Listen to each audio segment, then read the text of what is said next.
Guys, I got a fidget spinner for like $2.99, I think. I don't know. It was like plus tax, sorta. And yeah, fidget spinner. I'm gonna go open this right now. I bought it myself. Thanks to my pastor, they gave me like $20, and we split it into five. So I had my five, and I spent it on this fidget spinner, and I still got some change left. So I can finally open this thing.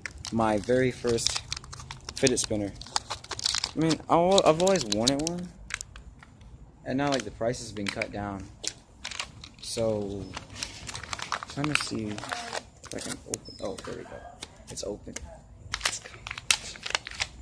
I'm gonna try this out. Here's all the unpacking we're doing. That's my family. We were just at Roses. Yeah, Roses. I was right, Roses. And I'm about to test it. 3, 2, 1.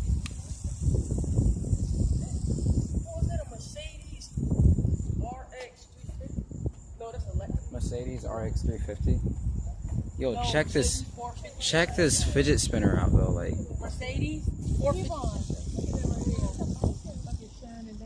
Whoa, look at that. God right there. Mom. Oh, Mom, did I tell you? That is amazing, bro. Did I tell you when I was little? I saw Jesus in the sky. He was like, why does it look like that on camera? It's so weird.